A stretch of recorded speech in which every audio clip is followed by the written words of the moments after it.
आज जम्मू कश्मीर से एक बहुत इंटरेस्टिंग खबर आई। यहां विधानसभा में एक फैशन शो को लेकर हंगामा हुआ।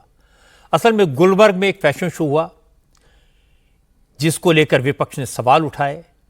मुख्यमंत्री उमर अब्दुल्ला ने पूरे मामले की जांच के आदेश दे दिए।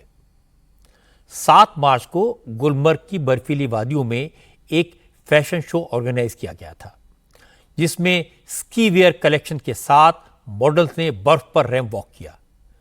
उस वक्त तो इसकी ज्यादा चर्चा नहीं हुई, लेकिन इस फैशन शो के वीडियो सामने आए तो मौलानाओं ने विरोध करना शुरू कर दिया।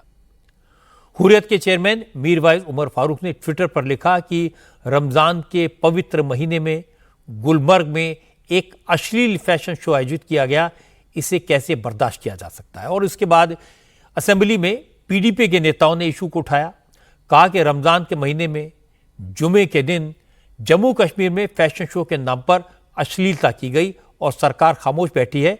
इस मुद्दे पर सदन में चर्चा होनी चाहिए। विधानसभा में करीब 25 मिनट तक हंगामा चलता रहा। इसके बाद उमर अब्दुल्ला ने कहा जो हुआ वो गलत था, सरकार से इस तरह के आयोजन की परमिशन नहीं ली गई थी और जैसे उन्हें पता चला उन्होंने जांच के आदेश दे दिए।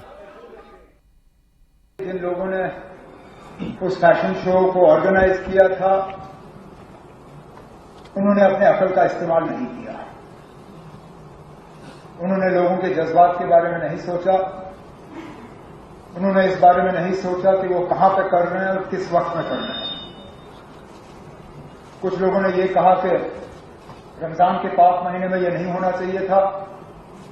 मैं तो ये मान के चलता हूं कि जो मैंने देखा वहां पे वो तो रमजान छोड़िए साल के किसी भी दिन वो नहीं होना चाहिए। इस फंक्शन में हुकूमत का कोई रोल नहीं था। अगर हमसे इसके लिए इजाजत मांगी गई होती हम इजाजत नहीं देते, लेकिन क्योंकि प्राइवेट फंक्शन था, प्राइवेट होटल में रखा गया। अगर कहीं कभी कानून जो है वो उसके खिलाफ कोई काम किया गया होगा तो उसके खिलाफ सख्त से सख्त कार्रवाई की जाए। उमर अब्दुल्ला ने इस मामले से अपना पीछा छुड़ाने की कोशिश की, लेकिन बीजेपी के नेताओं ने कहा कि उमर जानबूझकर अनजान बन रहे हैं। असेंबली में नेता विपक्ष सुनील कुमार शर्मा ने कहा कि फैशन शो के दौरान शराब भी परोसी गई थी। शराब का लाइसेंस तो सरकार ही देती है, फिर उमर कैसे कह सकते हैं कि उन्हें फैशन शो की जानकारी नहीं थी।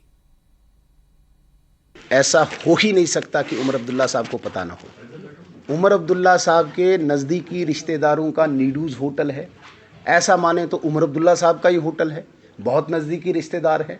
जो इनकी किचन कैबिनेट है वो यही है, इन्हीं के रिश्तेदारों की है।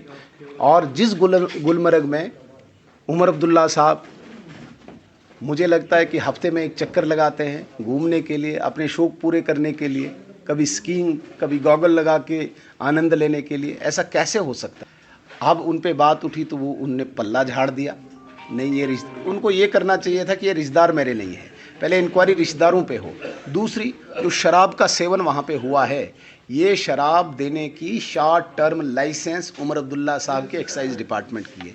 ऐसा कैसे हो सकता है। मैं तो उन्हें सलाह दे रहा हूँ कि आप देखें कहीं आपका ही साइन ना हुआ हो, तो ये पल्ला नहीं झाड़ सकते। मुझे लगता है कि बीजेपी और पीडीपी गुलमर्ग में फैशन शो को लेकर खामखा की कंट्रोवर्सी खड़ी कर रहे हैं। फैशन शो देश भर में होते हैं, अगर गुलमर्ग में हो गया तो कौन सी बड़ी बात हो गई। जम्मू कश्मीर पूरे देश से अलग नहीं है, ये मेन स्ट्रीम का हिस्सा है। फैशन शो देश के जिस भी हिस्से में हो, जिसे प्रॉब्लम है वो फैशन शो में ना जाए, उसे ना देखे। लेकिन इस पर रोक लगाने की, लगाम लगाने की, इसे अपराध बताने की वकालत करना ये ठीक नहीं है। इसे लेकर उमर अब्दुल्ला की सरकार को घेरने की कोशिश भी एक सियासी चाल है, इसलिए इसमें किसी को फंसना नहीं चाहिए। फैशन शो के बारे में इतना कहा जा सकता है, अगर ये रमजान के दिनों में ना होता तो शायद बेहतर होता।